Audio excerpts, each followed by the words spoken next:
rescatar también que se haya convocado esta reunión después de la anterior. Sin ser parte de esta comisión, me ha tocado muchas veces venir a esta comisión por los temas centrales, nodales que trata y por su buena predisposición a tratar con todos los diputados y diputadas que venimos.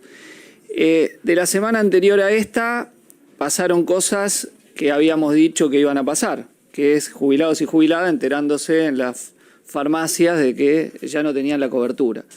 Hemos tenido el caso gravísimo de Córdoba, de un jubilado rociándose con nafta y que no se quemó porque activaron enseguida los trabajadores de la sede del PAMI, donde estuvo al borde de suicidarse. Me llega hoy también la denuncia del Centro de Excombatientes de Malvinas, que les están cobrando los medicamentos. Su presidente ha presentado una nota al director del PAMI, intimándolo a que en 12 horas de recibida la presentación vuelva a hacer la cobertura. Se está violando la ley del veterano de guerra. En estos casos son muchos tratamientos crónicos y verdaderamente atentan directamente contra la vida de los excombatientes. Después se pasea el presidente y la vicepresidenta en tanques, gastan cualquier plata en desfiles, pero a los excombatientes los han dejado sin la cobertura médica. Esto hay que decirlo, hay que incluirlo como reclamo que tengamos. Y dos o tres consideraciones políticas más y después una pregunta que quiero hacer a los que vinieron a exponer. Todos somos libres, obviamente, de votar lo que queremos, votamos diferente, pero acá también ha quedado claro un caso de una ley corrupta. Digamos, ahí no hay libertad. ¿Qué libertad, ni legalidad? Acá se compraron votos para sacar la ley bases en el Senado. 1, 2, 3, 4, 5, veremos.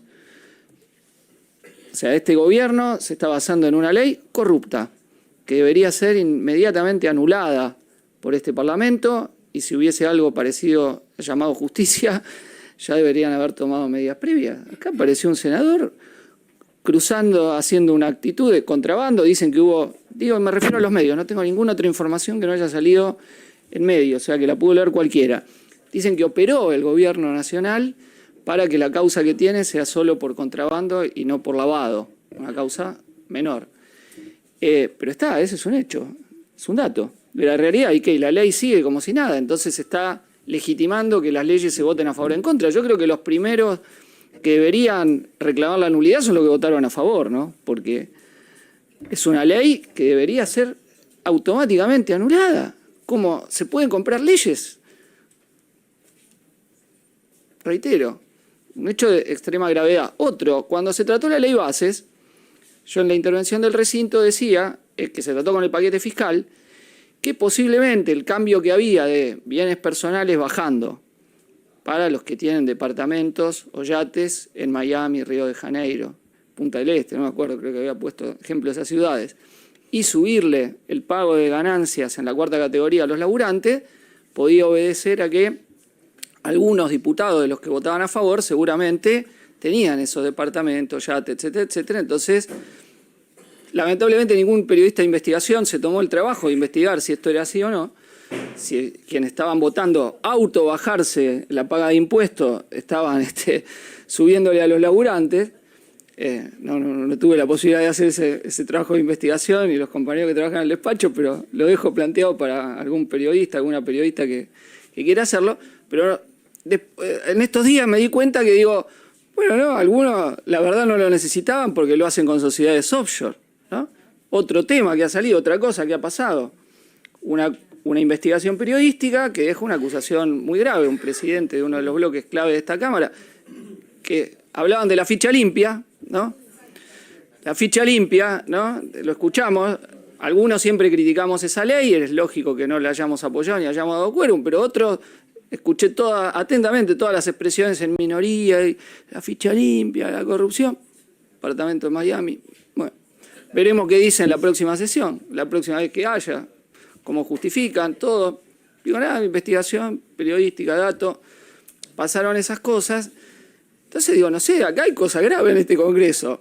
Todo bien, estamos en un momento de receso, no estamos en un momento de que podamos hacer mucho, podemos hacer declaraciones. Nosotros hemos presentado proyectos para anular esto de los medicamentos, firmado por Nicolás de Caño y los otros 4 diputados de los bloques del Frente de Izquierda. Sabemos que es testimonial hasta que pongan el tema en extraordinaria o hasta marzo, pero al menos también dar el testimonio sirve.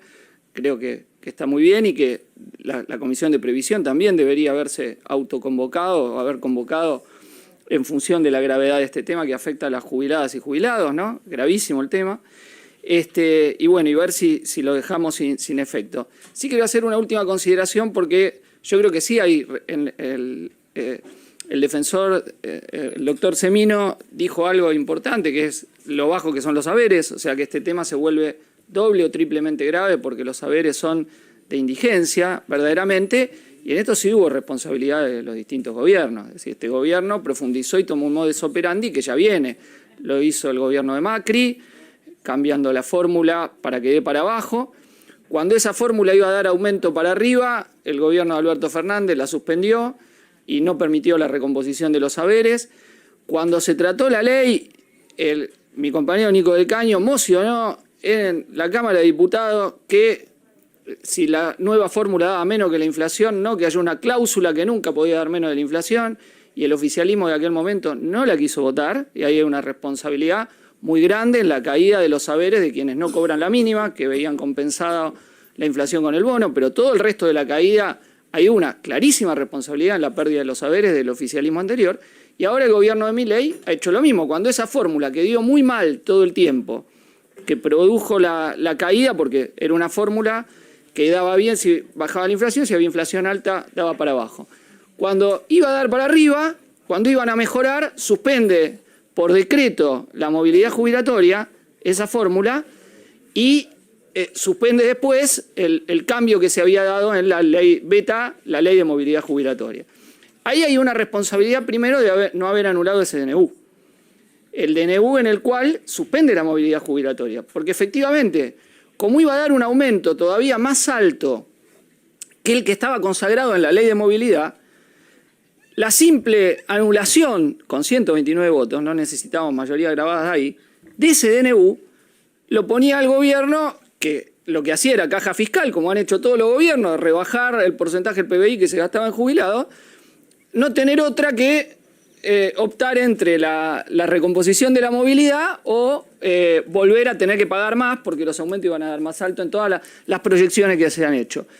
Y no se quiso hacer, ahí no hubo voluntad política, al menos de una parte importante de los bloques, de no haber querido anular el DNU que anuló la movilidad jubilatoria. Entonces hay responsabilidades políticas en esta caída, digo, de los ingresos y los haberes de las jubiladas y jubilados, con un ajuste generalizado que viene haciendo este gobierno, que los ha tomado de blanco, en el sentido de los ataques. Se está cumpliendo un año del gobierno de Milei, los jubilados han sido un blanco clave. Uno ve la proporción que ha caído lo que destina el gobierno al sector previsional y ha sido muy, muy importante esa caída. Parte central de todo eso que se jacta el gobierno del ajuste más grande de la historia ha recaído sobre jubilados y jubiladas, los ha gaseado, les ha mandado la prefectura, la gendarmería, la policía federal, la PCA, que la han traído para reprimir jubilados, policía de seguridad aeroportuario, me imagino a algunos de los miembros pegándole a jubilados, tirándole gases, ¿no? Gendarmería Nacional, reprimiendo jubilados, jubiladas.